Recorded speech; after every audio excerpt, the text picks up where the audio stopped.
Anywhere is welcome. Thank y'all for coming again. Enjoy the fine tunes by Mr. Van Bibber.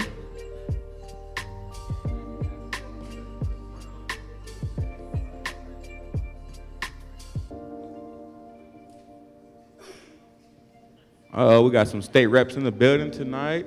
Let's make sure they take their seats. Okay, that helps a little bit.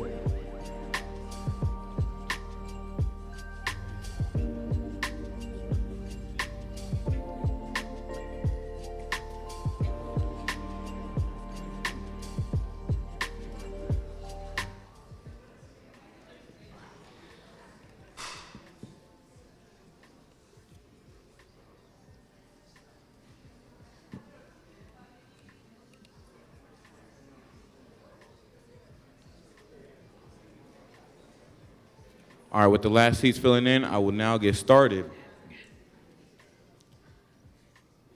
Mic check, mic check. We're about to get started, folks. I'm gonna say it once, I'm gonna say it twice. Thank you for coming. I ask that we all use our inside voices or just a calm rest in peace as I get started. So good afternoon, everyone. Good afternoon, everyone. Thank you. I appreciate your respect and also your patience with me. Now let's get into who I am. My name is the Carter Robinson, and I'm as amazing as I want to be, and so are all of y'all. Today, I'm serving as your MC as we build a bridge upon the gap between our elected community leaders and the chosen faces that lead our school board. Two things that I want to make clear to y'all is that we all may have different struggles, but we all share the same desire of wanting to hold our council members and school board members accountable, and therefore to trusting that they will communicate with the community to ensure that they will ensure that their actions meet our standards and have our best interests at heart and through policy. Now, you could have been anywhere else this afternoon, and you decided to come here. So for that, I am forever grateful. Give it up for yourselves. Give it up for yourselves for being here.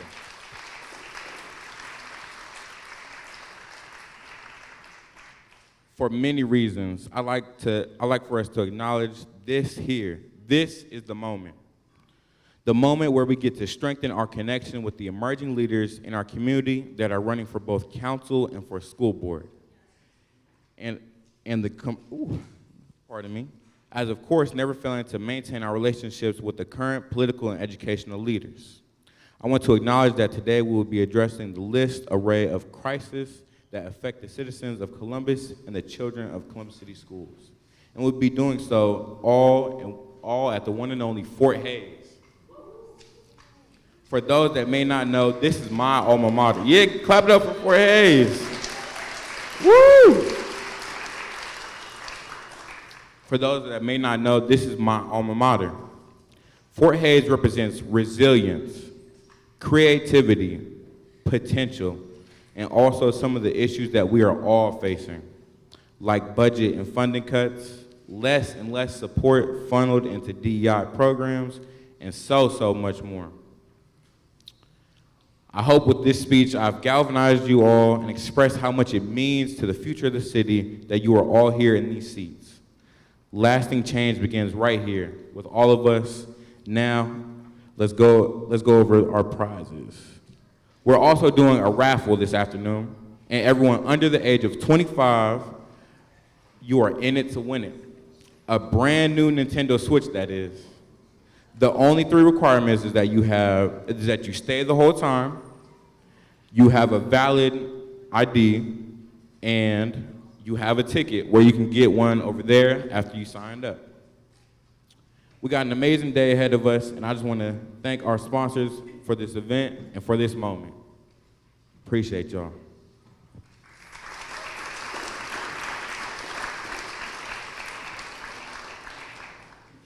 I hope my voice is soothing because you're going to hear more of it. So my next role is to go over the scene setting for our one and only Columbus City Council. All right, I'll now begin. Columbus is at a turning point. Our city is experiencing rapid growth, but that growth brings challenges we can't ignore. First, I'll start with housing. People all over Columbus are feeling the pressure of rising rents and home prices. Experts say we'll need about 200,000 new housing units in the next decade just to keep it up. And leaders are debating zoning reforms to make that possible. Public safety is another concern. While crime overall is trending, gun violence has shaken our neighborhoods and bled into the entertainment districts. These incidents raise serious questions about trust between the community and law enforcement. Then there's how we move around the city. Voters recently approved the Link Us Mobility Initiative, a multi-billion-dollar plan to improve buses, sidewalks, and bike paths. This will change the way people get to work, school, and activities across Columbus. Economically, downtown is adjusting to the shifts in workplace dynamics brought on by the pandemic. Many office spaces sit empty, small businesses are dealing with higher costs, and new developments are reshaping neighborhoods across the city. Finally, let's turn to homelessness. It's visible everywhere, from tents downtown to families struggling with eviction in our outer neighborhoods. Columbus is working on shelters, supportive housing, and rental assistance. But with changes to federal funding, the future of affordable housing is uncertain. These are the realities shaping our city today. Challenges that touch every neighborhood, every family, and every future plan we make for Columbus. City Council plays a critical role in determining how we confront these issues and in shaping the impact that they have on our communities. So without further ado, I'd like to introduce our volunteer, the one and only Marilyn, a senior at Fort Hayes, so she can introduce our next moderator. Thank you. Clap it up.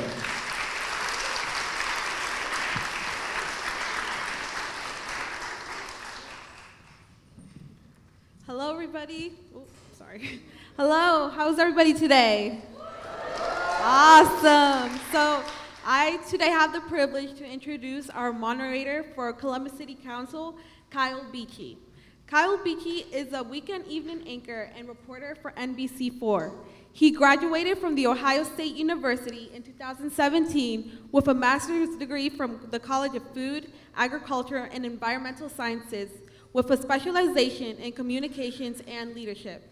After graduating, he taught communications at Ohio State as an associate faculty member. Kyle joined the NBC4 team in December 2022. Before arriving home in Columbus, he was an evening anchor at Week TV in Peoria, Illinois. Please welcome, everybody, Kyle Beachy.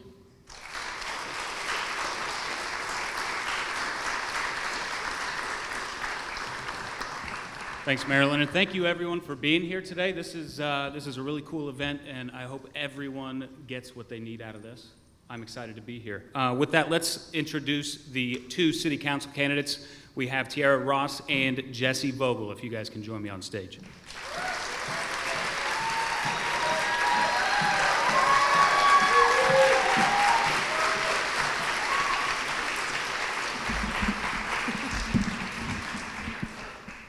So we'll start with a couple brief opening statements. You'll each get 1 minute. Before that, I'd like you to introduce yourselves to the audience.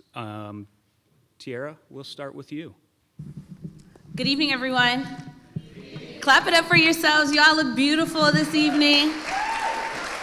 Certainly want to thank Columbus Stand Up and all of the wonderful organizations that put this on. It is so beautiful to see young people leading democracy, right? This is about democracy. This is about making sure that everyone feels bought into the process of who is going to be your next Columbus City Council person. So I am Tiara Ross. Some of this stuff I'm going to just say in my opening statement. I'm a daughter of Columbus. I was born here, raised by my grandparents, and currently work for the city attorney's office. I look forward to continuing in service to the great residents of the city of Columbus. Hope that we are able to learn a little bit more about one another this evening. Again, thank you all for coming. Thank you, Jesse, for participating tonight. And thank you to our wonderful moderator. Jesse? Sure. Hey, everyone. My name is Jesse Vogel. I'm running for Columbus City Council, as you know. My background is that I've been a legal aid attorney, and now I'm an immigration lawyer here in Columbus. and really motivated to run based on the experiences I have every day working with my clients. I look forward to the conversation, and thank you, Kyle, and thank you, Tiara, and Columbus Stand Up for hosting this wonderful event tonight. I look forward to getting to know all of you and sharing more about my vision for Columbus.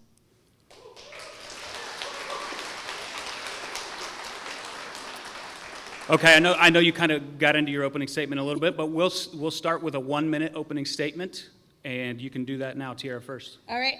Good afternoon. My name is Tiara Ross. I'm a proud Columbus native and a public servant.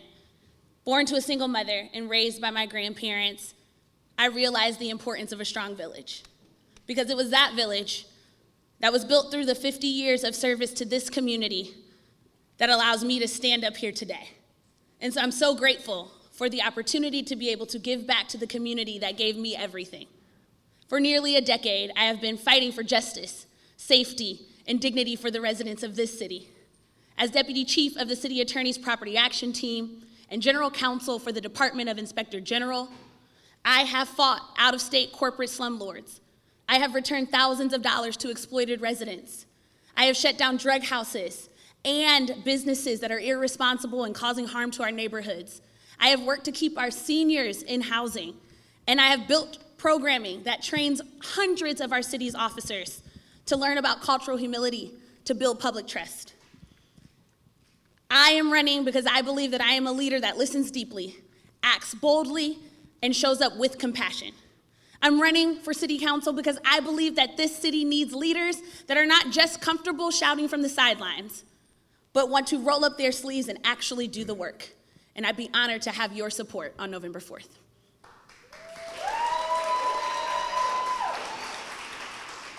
Okay, Jesse. I believe that the choice in this race is clear. My opponent was selected by current elected officials, moved into the city of Columbus in order to run for this seat, and represents more of the same. I'm running because I believe Columbus can work better. I know this because I've lived here and worked here as a legal aid attorney and as an immigration lawyer, where every day I see families struggling with rising costs and elected officials who at times fail to take accountability. I believe we can do better, and today, in this discussion, I'll describe how. You know, I believe that in this race, we have a choice, and if you believe, like I do, that, and like Kate Curry D'Souza, and like the 60% of voters who in the primary chose to show up for us, that Columbus can work better for working people, I hope you'll join us in this campaign and run to win November 4th.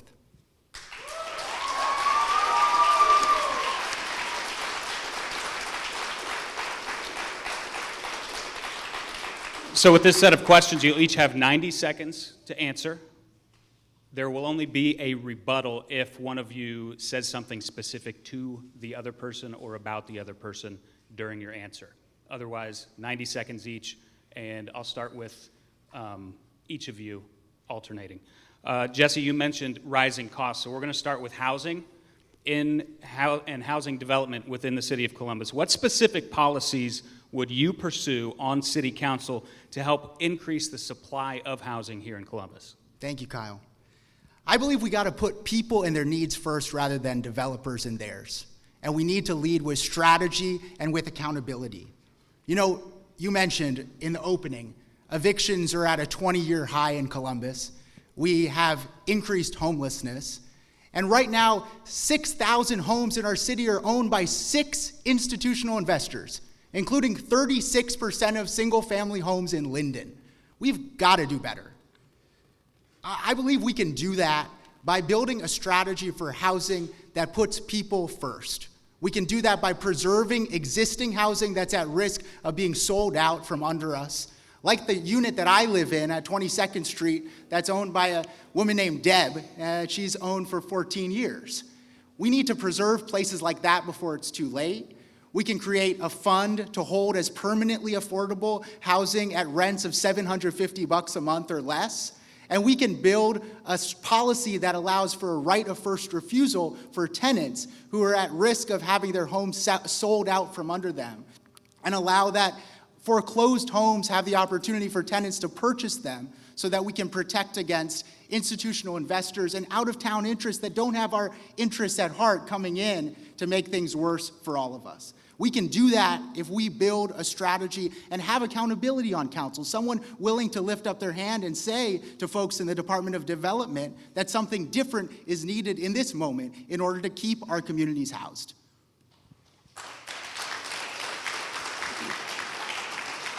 Tiara? Yeah.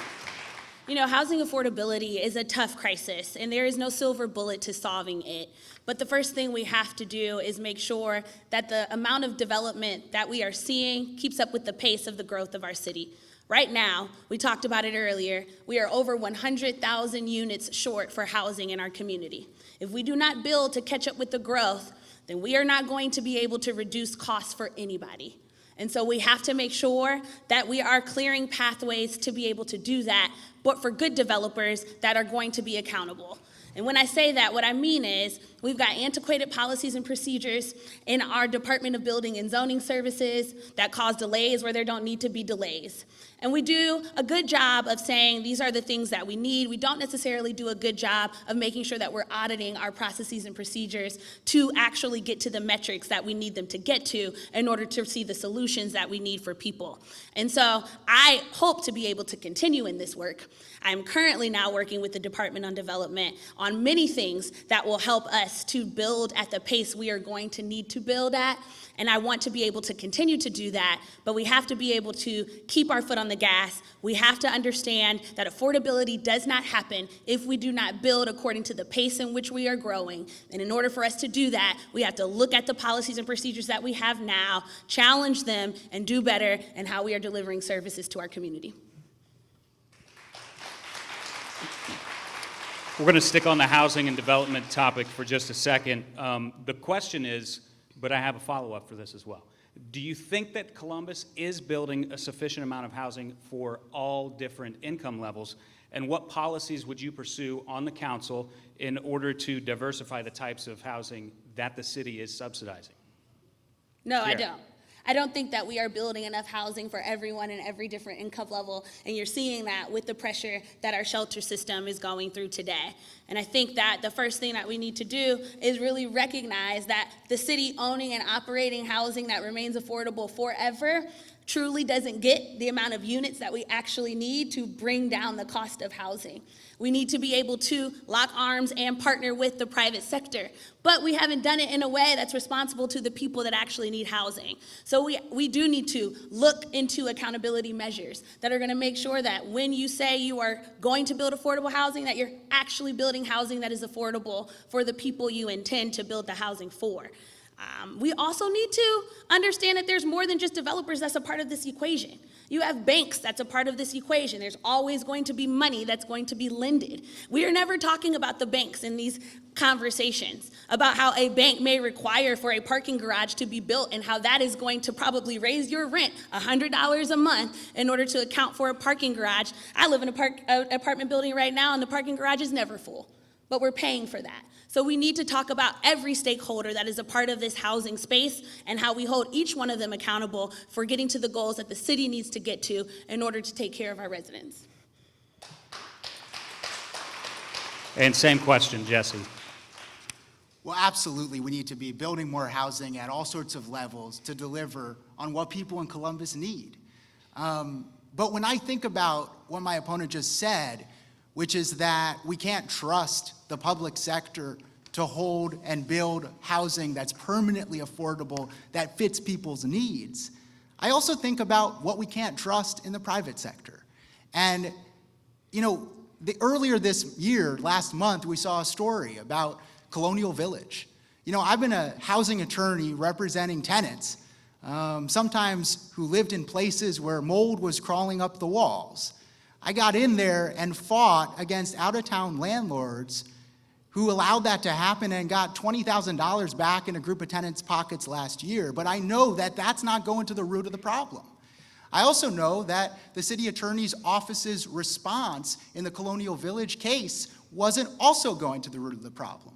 You know, the city attorney was responsible for ensuring that city interests were protected over there at Colonial Village, where we had hundreds of units that had served as affordable housing for years. And Ms. Ross was the primary attorney on the case. Unfortunately, what we saw was that under the city's watch, those units were occupied by folks desperate who were taken advantage of, Haitian immigrants, many of whom are now in shelters. Our city spent $6 million on that, and we haven't recovered the money from the developers and receiver and owner that held that affordable. And we need to have someone on council who's willing to fight for more accountability, not just in our city government, but also amongst developers and owners who take advantage of our residents.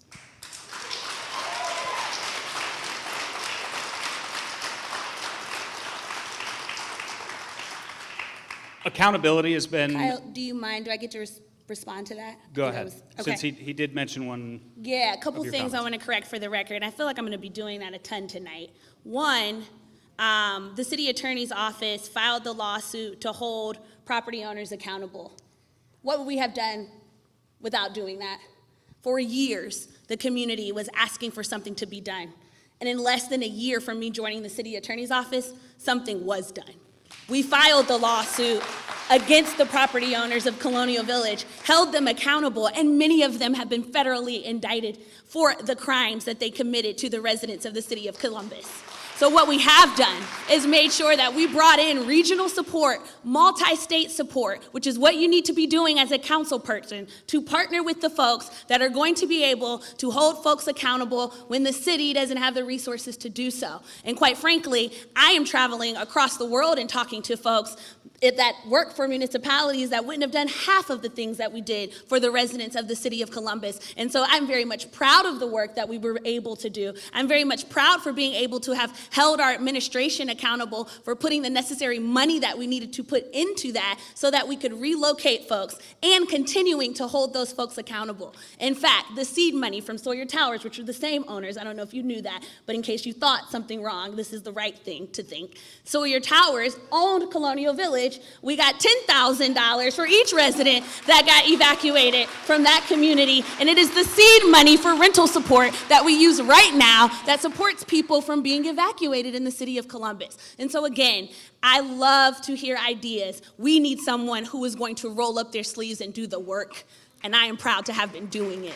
Kyle, I'd like to Jesse, ask a quick, follow-up. quick response, and we're going to move on to the next question. Absolutely. I mean, so my question, Ms. Ross, for the city attorney's office is, if the city was in charge of the case against Colonial Village and was working hand in hand with code enforcement, which was aware of what was going on at the property, when was it that the city attorney's office and code enforcement became aware that a criminally negligent manager, that the city attorney's office, when allowing the receiver to continue to maintain control of the property, which had it and had kept on that manager, when did they learn that hundreds of Haitian immigrants had been living with no heat and no shelter and no water in this property? I mean, I'm concerned about this because I understand that our city is responsible for the actions we take. And what I see too often is that in our city attorney's office and other elements of our city government, we see folks putting out a press release about money being spent or about action being taken in court. And in fact, we saw last month a headline in the Columbus Dispatch saying it's a new community at Colonial Village. I'm concerned about the old community. And I don't want our city government to just take credit for new development, but not take responsibility for the harm that's been done.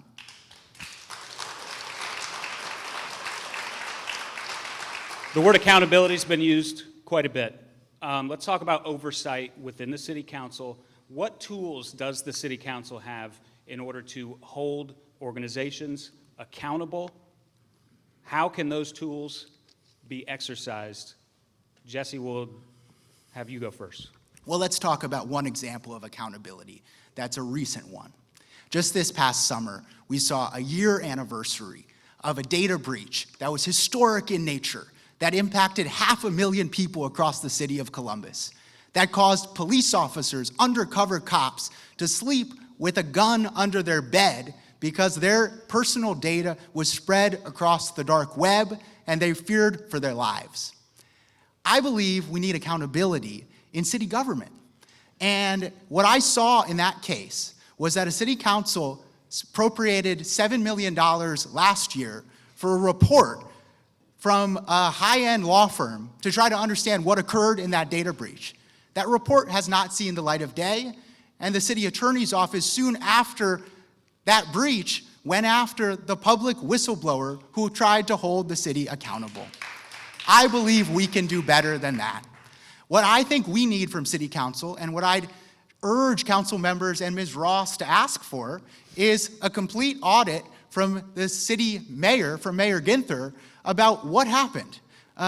Bringing in a commission of CIOs from cities across the country, not just highly paid consultants who want to tell us what to do and take more money, but a true audit to understand what we can do to harden our IT infrastructure, which has come too little, too late. What we saw instead was a report from a law firm that was pushed aside, and then $23 million more appropriated, that we don't know whether that's going to address our real needs. So when we talk about accountability and the need to address the budget deficit that we're seeing in our city, that's one place I'd like to start. And Tiara, your thoughts on oversight tools and how those can be used? Yeah, I think that the oversight tool for Columbus City Council is sometimes underused. And so the responsibility of council is to make sure every city department is operating in the way that it needs to operate to deliver the services to the city of Columbus in a way that we intend to, in a way that meets up or lives up to the values of the city of Columbus. For instance, I serve as deputy chief of the property action team, but I also serve as general counsel for the Department of Inspector General, which was a department that the voters asked for to increase transparency and accountability amongst our police department. In doing so, we also created a civilian police review board. I haven't seen one meeting to ask about what the civilian police review board is doing, what the Department of Inspector General is doing. Is it meeting the goals that it is intended to meet? Does the Civilian Police Review Board have the powers that it needs to hold officers accountable? And quite frankly, as a brown woman in this community who cares about black people in this community, I want to make sure that the officers who are on our streets and take an oath to protect and serve are protecting and serving our community and not further harming it. And so I think we need to get into the business of the departments. We need to make sure that we have an appropriate relationship with the mayor, that we're building bridges and not burning it. That's what you have to do to get to give good governance in the city of Columbus, to make sure that the things that we're asking for, we can partner together to get it done, because quite frankly, the people who are voting for us need us to get things done, not to shout and scream at one another from opposite sides of the room. Sticking on the accountability subject, how can those tools be used specifically holding police and other public safety departments accountable? Jesse. Look, I'm committed to public safety. And when we talk about public safety in this campaign, we need to talk about all the things that keep our community safe. That means access to safe housing. That means transportation that's high quality, that gets you where you need to go. That means childcare, pre-K, good jobs. So we're working on that in this campaign because that's what voters are telling me they want. We also have to address and prevent violence, including violence that's the result of unnecessary interactions with our police. I think we can do that. We can do that by creating and doubling down on building a true non-police response to mental health crises, which has been something that activists and advocates have called for years in the wake of violent police shootings in our community. We can do that by ensuring we have police that live here in the city of Columbus, not just live out of town and are brought here and then are trained with some kind of competency about what our community needs. No, if you're policing us, you should live here. We can also do that by making sure that we're spending money on things that really matter, not unnecessary or ineffective technologies. You know, right now we're spending $900,000 a year on ShotSpotter, which we see is 2% effective. Meanwhile, we cut the Hilltop Tigers funding, the soccer team on the west side that gives 150 kids a year a place to go. I think that's not right. And I think we can do more in terms of accountability by working hard on council to bring in advocates who are concerned about these issues, build coalitions across the city with working people who know we have places to improve, who know that in this environment, when we're concerned about cuts from the federal government, we need to spend our dollars right. Tiara. Absolutely think that housing is a foundation of safety in every community, and that a lot of the things that we need to get to cannot be gotten without making sure that folks have the appropriate access to meet their basic needs. Quite frankly, it's unacceptable if someone has to work 2 to 3 jobs just to put food on their table. And until we can handle that, we can't handle true safety in our communities. The reality is over half of the cost for service that our Division of Police gets are costs for nonviolent mental health crises. And so if we take those off of the plates of officers, and I've talked to many of them, officers don't feel competent enough to respond to those things. Officers don't want to respond to them if they don't have to. But we have to build that system, and it has to be fully integrated into public safety and how we are delivering resources to our community. It can't be just something that we slap together without giving full thought to what that looks like. Because at the end of the day, everyone's relationship with the Division of Police changes. It changes based on your ability. It changes based on your age. It changes based on where you might live in a particular community. And so we need to understand nuance, because there are people that need the police to respond to violent incidents. They just want the right police responding. And when we're talking about training, we're talking about things I already do. We're talking about programs like Community Immersion, which I built and started while people were out in the streets protesting. I was building and starting that. I was having the tough conversations in our headquarters. Tough conversations where officers literally said to me, this is not a black and white issue. And I said back, if we don't get black and white together, then none of this is going to be possible. So again, I ask you to think about who are the folks that not only can stand up with our mouths, but that can also roll our sleeves up and do the actual work of accountability in our community.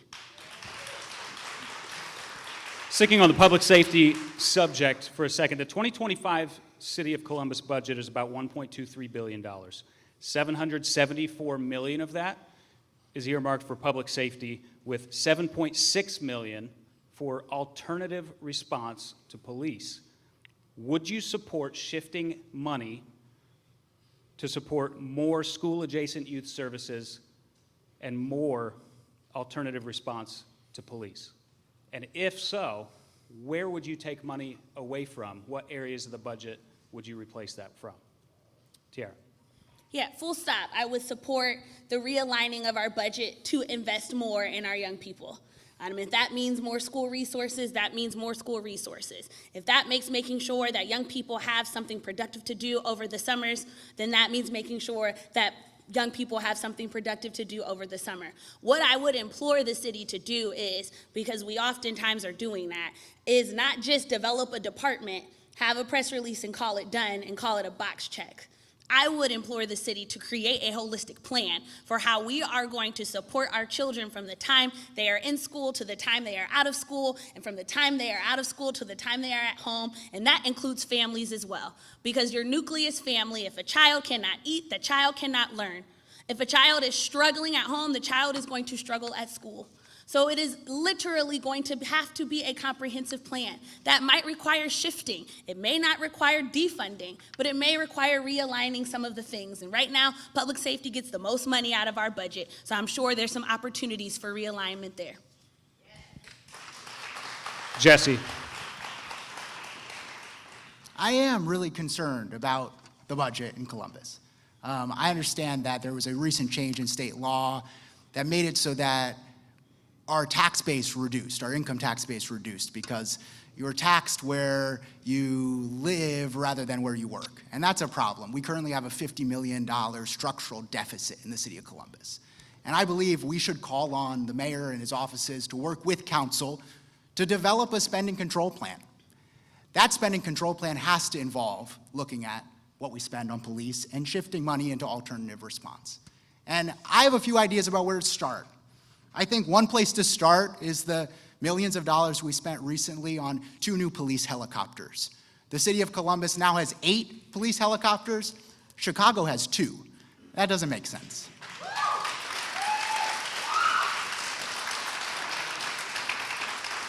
I have to tell you, I haven't dug through every line of the police budget, but I recently saw on Instagram, I don't know cars, but in a McLaren 750, which is a $300,000 car that the police has, I don't think that makes sense either.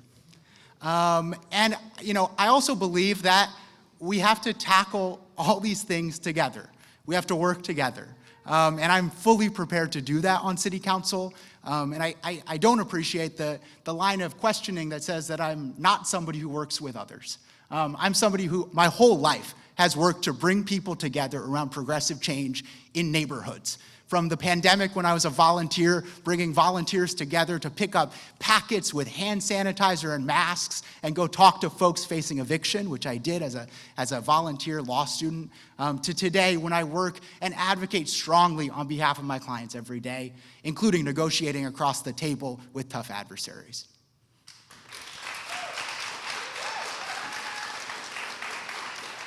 Moving into public education a little bit here, how can you help Columbus City Schools increase school funding without increasing the tax burden on low-income families and those who are most at risk? Tiara. That's a really good question. I'm going to start by saying I think we as the city have to be a better partner with our Columbus City Schools. We don't do enough sharing of data. We don't even know what children are going to school and what children are not going to school. We don't know where in the city we are struggling with family needs, and that's unacceptable. We need to double down on our values, which is to make sure that we are supporting our young people, because if we are not supporting our young people, we are not supporting the future of our city. We are not supporting the now of our city. In order to do that, I think that when you say that you value young people, when you say that you value anything, the next question should be, well, where's the line item on your budget? Because that's going to show it. And so I think that we as a city can absorb some additional funding toward our schools and toward our students if we say that that is a value. And so we look at what type of services we need in our community. And if they don't rise to the level of the value that we hold for our young people, then we can realign there as well. Jesse? Where we invest matters. And we need to invest in kids and their success. You know, right now, I'm concerned about public education, like so many of us in this room, right? You know, my background is I've been serving as a member of a school board committee on Columbus City Schools, volunteering to look at policy issues for them. And what I'm concerned with is I've seen over the past couple years real challenges in Columbus City Schools and in our public education coming from the State House, where Republicans are systematically defunding public education, and where we have a Trump White House that is trying to attack that as well. And I believe that our city government and our city officials can't just look the other way, can't just say this is a problem for the school board to fix. I'd like to look at how we work with Columbus City Schools, with CEA, with other public education districts around the city, with the county, to invest in a greater way in our Early Start program, which has funded pre-K to great success for our kids. But it's funded at the same level for years. I think we can do that. That's one of those ways we need to invest and look differently at what we're doing together. I'd also like to find ways to expand access to our rec centers at all hours of the day so that kids have a place to go. And finally, we need to work hard to find ways to protect access to clean and healthy food for our youth.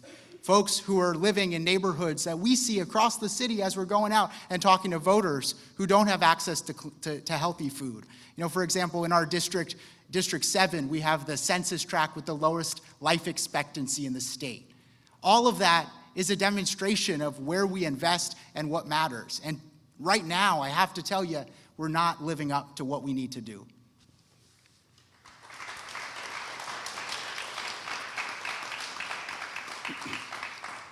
Sticking on public education, funding for public education comes largely from property taxes. When the city provides abatements, waiving taxes or reducing taxes for new developments, the Columbus Education Association reported that CCS lost $51 million due to abatements in 2021. What measures can the City Council take to make sure that if they are providing abatements, they're making up that money for CCS somewhere? Jesse. Yeah, I'm very concerned about this issue. You know, as we mentioned, public funding for education is under attack. Right now, we're giving out tax abatements that are reducing tax revenue from certain developers and companies. Well, what we see is that families across the city are feeling the increase and impact of increased property taxes. That doesn't add up for our people. So, you know, I think we need to look carefully at where we give abatements.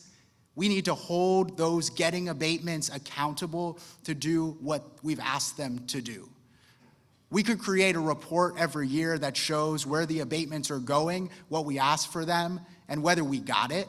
We could work with our partners in the City of Development and our workers there who I've met with, who told me they're concerned about lack of accountability on abatements. And we could ensure that every time we do that, we have a plan to enforce the clause in the contract that is written with those abatements that says if the company doesn't do what they're asked, we can claw that money back. I'd like to see a council that holds folks accountable around these issues. And I believe it takes a different kind of campaign and a different kind of leader to do that.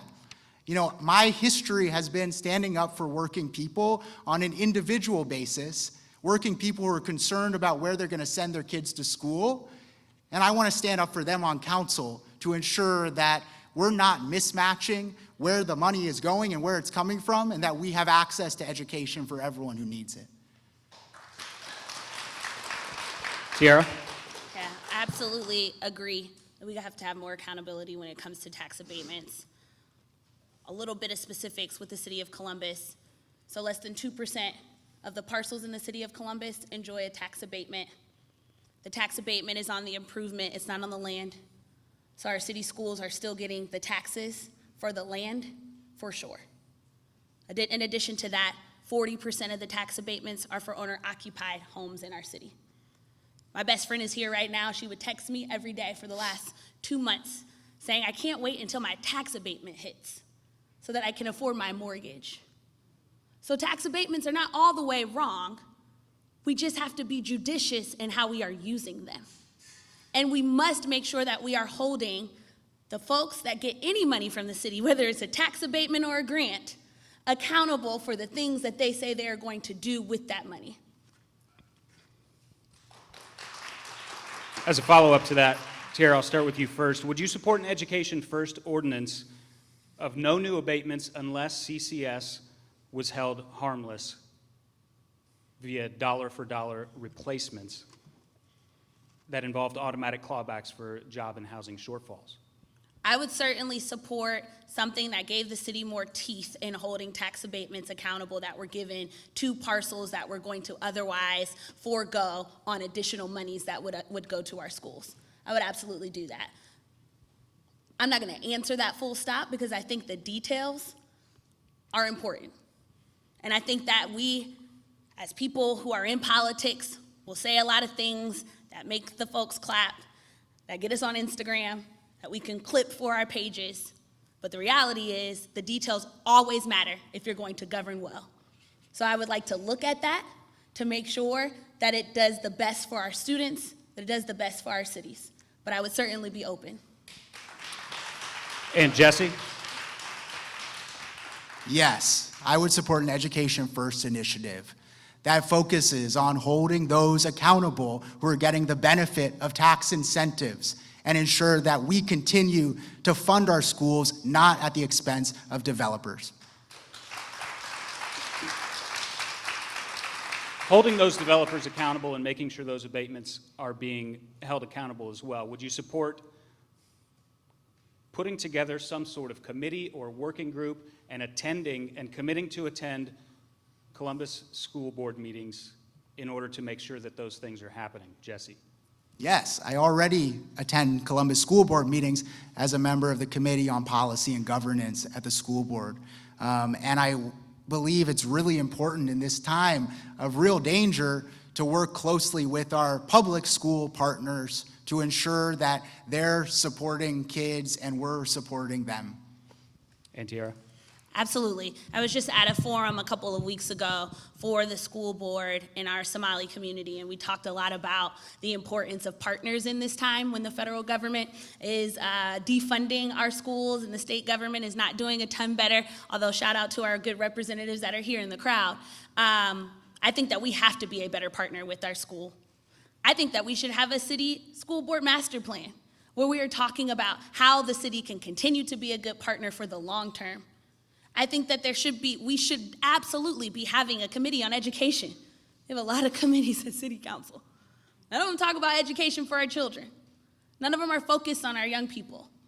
So I think we absolutely need to do that, and we can do better with how we partner. Thank you. Looking at utilities citywide, utility costs, electricity, water, continue to increase, and it's a giant burden on the residents of Columbus. AEP is the dominant power electricity provider. We do have a city power utility that serves a small portion of the city. Is it possible to expand their coverage to help Columbus residents reduce their electricity bills, as well as having more reliable service? Tiara? I think it is possible to do that. I think when you think about the mammoth company that AEP is, you have to be, again, really critical in how you're looking at the services it provides and every aspect of its delivery. And utilities are a big deal. We can't have affordable units without affordable utilities as well. And so I would absolutely support looking at what it looks like to expand city services in order to reduce costs. But a lot of times, a city service expansion increases costs. When the city does anything, it costs a lot more money. And so we need to be looking at whether or not the city doing it is truly going to make it more affordable. And Jesse? Yes, I would support working to find ways to increase municipal control of utilities, which our people depend upon, and which are rising at rates that are unaffordable across the city. You know, the truth is that in this campaign, we've been talking with neighbors in every part of Columbus. And what we hear again and again is that they feel left behind as the city develops and not included in the planning to figure out how this is going to impact them. That's an example. I think utilities are one, where we see that the city is engaged in negotiations around development at the edges of our boundaries and in partnership with different municipalities. You know, we have a lot of value here in Columbus in our credit rating, which has allowed us to raise capital for investment in things like utilities and sewer and water and electricity. We got to use that, and we got to use what we got. And we need to make sure that as our city region grows, we're engaged in strong negotiations with municipal partners outside of city boundaries, as well as with developers, as well as with utilities like AEP, to make sure that when we give them something, we're getting something in return. And we can't allow growth to continue to happen in a way that forces costs to rise for our community unsustainably. That's just not right. And I'd be proud to work with others in our city municipal utilities to ensure that we have a plan to address that.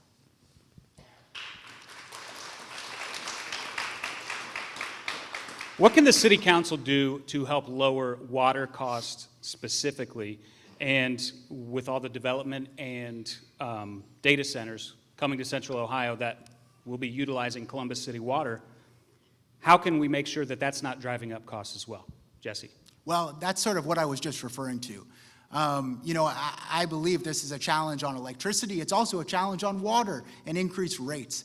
You know, as a tenants lawyer, I worked often with a city water utility to understand what was going on when a bill just didn't look right for folks that they were struggling to pay, and was always impressed by the high quality of service in the city water utility and the workers who work there. I believe we need to work with them to continue to find solutions to reduce costs for folks. when a plant like Intel is going up and we're investing as a city in, 9-foot wide pipes, and the costs are going up in order to allow that kind of data center or that kind of factory to do the business and make money, we have some power in negotiating with them to ensure that we're getting what our people need. And again, I think a lot of this comes down to using our leadership on city council and being accountable in ways that we don't say this is a problem for someone else, but when a constituent comes to us and says, I'm concerned about the rising costs of water rates, we get involved in working with the departments in the city, working with the city auditor that's raising capital, and engaging in solutions to protect our people from being forced out of town by increased costs. Tiara? Yeah, I too work a ton with our Department of Public Utilities. In fact, I can remember calling our Department of Public Utilities multiple times to keep folks' water on, asking them to keep folks' water on. So part of that is landlord accountability too, because we have this thing where the landlord will shut off the water and the bill will be in the resident's name, and no one's talking to anyone to understand what is happening with the bill. And so there are things that we can absolutely do there right now today that makes that communication more streamlined, to make sure that all parties that are going to be affected by a water shutoff actually have knowledge about that. I think also when we talk about what we are doing to incentivize these data centers that are coming, the lower the cost to build, the lower the costs are going to be on utilities. And so when you think about how we are incentivizing, how we are reducing costs for folks that are building things that are going to give resources to our community, we hold them accountable, but at the end of the day, increased costs for any of these developers always trickles down to the folks who are going to be using it. And so when we talk about housing, all of these things, we should be talking about it under the conversation of how we're reducing costs for people. And sometimes reducing costs for the provider actually reduce costs for the user. We have to make sure that actually happens. And another quick question on this topic, and we're going to talk about accountability once again. Tiara, I'll start with you. But with Intel and other data providers that are going to be using Columbus water, how can you enforce that they are going to be environmentally friendly and the water that's entering our watershed will be clean? Are there steps that you can take and the city council can take to enforce that type of accountability? I think that is a heavy partnership with the administration for sure. I think that when we are talking about places like Intel, I remember when they came and gave a presentation because they were so excited about coming to the city, and I asked them, are you building housing too? Because it seems like you're bringing a lot of people to a community and we're already struggling with our units and how our units are keeping up with the growth of the city of Columbus. And they very quickly told me they make chips, not houses. And I think that's a part of the larger issue. We have companies that are coming that are going to put pressure on an already pressured market. We should be holding those folks accountable for giving something back to our community, whether it be housing, whether it be education for our students, whether it be money back into our community to drive our economic growth. We need to be looking at what that looks like, and I think council has a part in that. I don't think they are the sole folks or entity or body responsible for that, so it's going to take some partnership. And Jesse? Yes, absolutely. We have to work to make sure that the growth that's happening in our surrounding region, including increased data centers and factories, are being engaged. Those folks are engaged to work to make sure our people here in Columbus are supported. One thing I think about is the reality as we go across the city of the challenges folks are facing with development. And often we hear people feeling like they don't feel heard or represented. Part of that has to do with the way our city has grown and the way our representation has not fully grown. We have a city that has annexed lots and lots of land, and for years we had a purely at-large council system. At this point, a few years ago, we went to a system where the voters and city council passed a ballot initiative that created these districts, and yet folks still vote all across the city. I'd like to get on council and make sure that we increase the representation for each of our districts, in that we're taking calls from the folks in our district. We're showing up for the folks in our district. And we're making sure that when development is happening in a corner of the city that sometimes folks feel forgotten, that we're going out there to address their needs. That involves also working to collaborate with surrounding municipalities and county executives and state legislators. And as I've gone around in this campaign and talked to state legislators, for example, one thing I've heard is there's not enough collaboration between the city and the surrounding area. So I'd like to continue to build on the relationships we're building in this campaign, that we're building throughout the city, in order to understand the impact of a development on some corner of the city that might cause problems for folks there, where we can bring people together around the table to find a solution. A lot of these topics that we're talking about today kind of weave back into one major issue, and that's housing. Housing has been brought up a lot. Housing First is an approach to homelessness that provides housing first before tackling other problems. Is that something that you would support? And as a member of council, how would you fund that? Tiara. Yeah, absolutely. I support a housing first model. The first couple of weeks of my job as an assistant city attorney, I had the great fortune of being able to walk through a few homeless camps and talk to folks that were that were unhoused and struggling. And a few folks that I talked to said they chose to live on the land. I don't want to go to shelter. That is not an environment where I feel like I can stay clean. That is not an environment where I feel like I can be safe. I would go into shelter if it was non-congregate. I would go into shelter if I felt like my children could be safe in that shelter. And I think that's where a housing first model comes in. But I've also been on the back end of that, where someone has been put in housing without the appropriate resources. Then they end up in the Franklin County Municipal Court, and I'm trying to find resources for that person. And so when we talk about housing first, it's got to be housing first plus the resources that they need to live a sustainable life.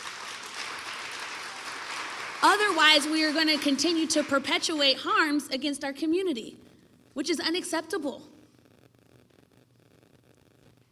Jesse? Yes, 2022 saw a largest increase than ever in unsheltered homelessness. Our city has funded Community Shelter Board, I think most recently at $10.7 million. The folks in Community Shelter Board are doing hard and important work with partners in the city. But this is an area where I think we also can see stronger leadership for folks who need housing. I believe in a housing first model, which includes housing plus services that support folks in need. And I think we can get there without actually spending a whole lot more money. You know, for example, I saw that in Chattanooga, Tennessee most recently, there was a reduction in 30% of unsheltered homelessness by bringing the right people together around the table, looking really carefully at data to understand where folks are experiencing homelessness, leaning on and funding partners who already do the work of engaging in street outreach, which we have here in Columbus in all sorts of ways, from Here to Serve to the Mount Carmel shelters folks. All these people are doing this work already. We can bring them together. And by looking at that data and creating more data about what the folks need and how the services have gone, Chattanooga was able to leverage additional funding sources to really expand its access to a housing first model. I think we can do that here in Columbus, and it takes someone on council willing to fight for it, which I'd like to do. Just a quick response, and make this one quick, because I want to get through a couple more questions here. We got a lot to talk about. But sticking on that topic, encampments, are you in support of a sweeping of encampments? If so, if not, why? And how would you handle it differently as a leader in the community? Jesse, I'll let you go first. You know, I most recently saw the harm of homeless encampment sweeps when a guy named Carlos walked into my office, who came to the United States in 1980 as a refugee from Cuba and was pulled onto Key West and given refugee status. He had been living on Camp Chase Trail in a homeless encampment, and he kept there his documents, his social security card, his identity card, as well as documents that prove his Cuban identity.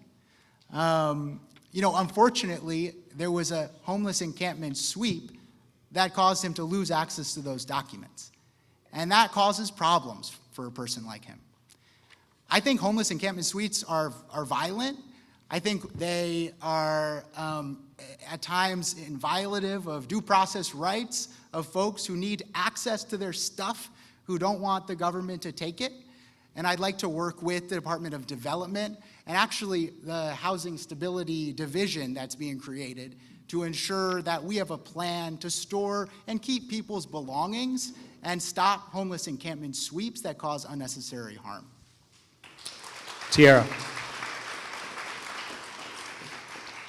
So this is another one of those areas that I've worked a ton in with regard to the legalities of homeless sweeps and advising the city on what they can and can't do.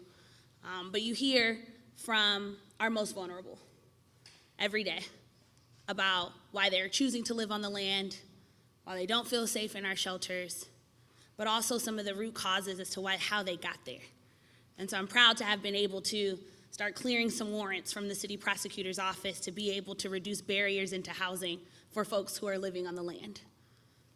And I think we can't talk about solving homelessness unless we're talking about housing. We don't have enough housing. There can continue to be more people on our streets. But when you think about camp sweeps or homeless camp abatements, you also understand that there are individuals that are going through a ton that are living on the land. And I've walked through homeless camps where there are open needles on the ground, right next to children who live in homes. I've walked through homeless camps where there are things that are happening where parents are concerned about what's going on. And sometimes you have to remediate land. You can't always urinate or defecate on the land without the land becoming unsanitized. So you have to figure out a way to do that. But I think we can do that in a people-focused, people-centric, people-first kind of way, right? And when we think about doing it, congregate shelter and non-congregate shelter is always a conversation that I'm having. Folks are living on the land there. I'll go into a hotel room for sure. I'm not going into that shelter. And so I think there are a ton of issues, nuts and bolts issues, from start to finish on this continuum of care that we talk about, that we have to fix so that we are not having to sweep folks off of the land because folks aren't choosing to live on the land because they have housing that is of dignity. Real quick, public transportation. Do you believe the city of Columbus has adequate public transportation? And what changes would you propose? Tiara. No, I do not believe that the city has adequate public transportation. In fact, I talked to a lot of the folks, even a lot of the folks that work for our CODA bus system, that say they don't even have the ability to use CODA because they work on hours where CODA's not running, or they work in a neighborhood where CODA doesn't get to. So I don't think that we have enough transportation. I think when you talk about housing, you also have to talk about transportation. When you talk about affordability, that is a big thing and a big key to making sure that we are reducing costs for our residents. I know that my opponent wants to have free fare. And I've talked to some of the folks that work at CODA about free fare and what that looks like. I know that there's 20% of CODA's budget is funded by ticket fares. And so thinking about what it looks like to move to free fare is more than just saying we should have it, but thinking about a plan so that folks aren't losing their jobs, so that we don't lose the safety apparatus of our CODA bus system, so that folks are safe when using that CODA bus system. I think that Link Us is a huge step forward in making sure that we are building appropriate corridors to get from one place to the next. But to answer your question, no, I don't think that we have adequate transportation. I think that, putting money into parking lots in some places that are already walkable doesn't make the most sense, right?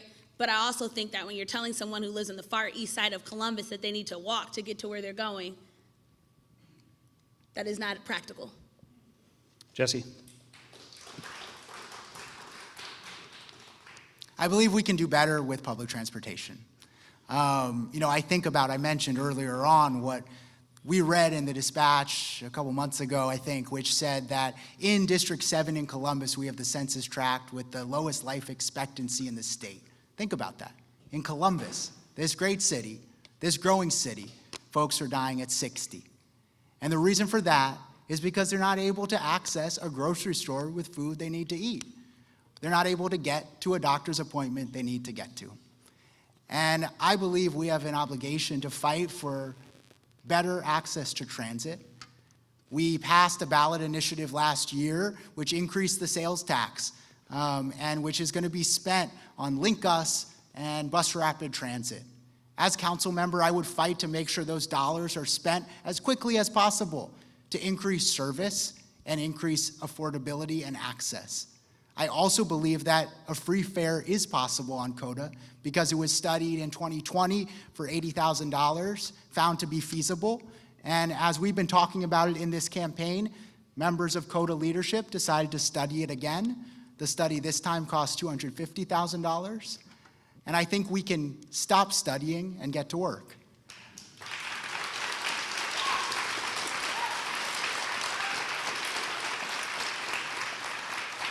All right, we've come to that time. You'll both have 2 minutes for closing remarks, and then we'll wrap it up. Jesse.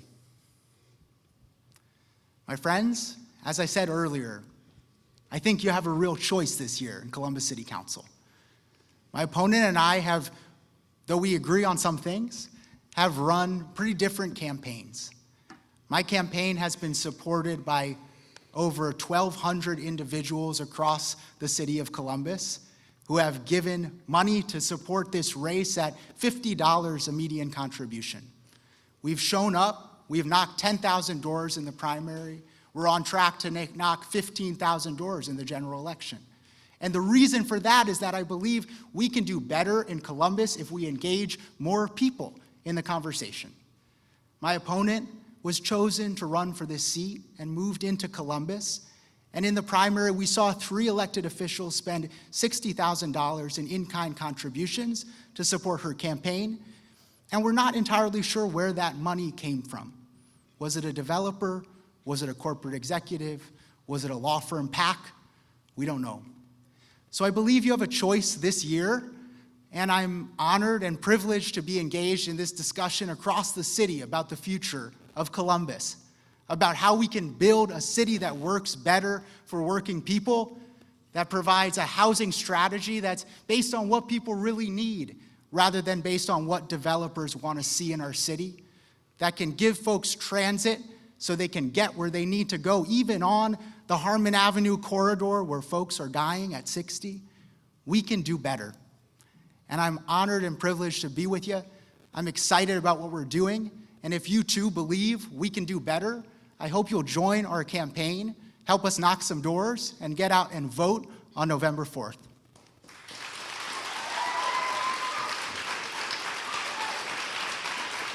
And Tiara. Certainly, thank you again to all of the organizers. Thank you to all of the youth who spent tireless days and tireless hours to put this together. I applaud all of you for your participation in democracy. I think my opponent is right. You do have a choice. You have a choice between someone who is comfortable shouting from the sidelines and someone who has made it a point in her career to roll up her sleeves and actually get things done. You have a choice to vote for someone who maybe wants to burn bridges instead of build them, which is not good governance. You have a choice to vote for someone who is committed to swallowing hard pills, to sitting down with folks, to actually move the needle forward instead of checking the boxes. You have a choice to vote for someone who is going to make council more representative of its actual community. Because quite frankly, when Black women are the fastest growing demographic in the city of Columbus, to not have one single Black woman on council is unacceptable. You have a choice to vote for someone who understands the simple truth that those who are closest to the problem are often closest to the solution. You have a choice to vote for someone who has made it her mission to, when she did not have to make herself closer to the solution by making herself closer to the people. You have someone who has made it a point of her career to challenge the status quo, to while people were protesting, to take those concerns and actually build programming that is sustainable to this day and is transforming how the city is looking at housing, is looking at public safety, is looking at engagement in our communities. You have a choice to vote for someone who is ready to do the work day one. And so I hope that you vote for the candidate who understands that empathy in this moment matters, that experience in this moment matters, that equity in this moment matters, and that representation in this moment matters. I hope to be able to earn the support of each and every one of you on November 4th. And until then, God bless all of you.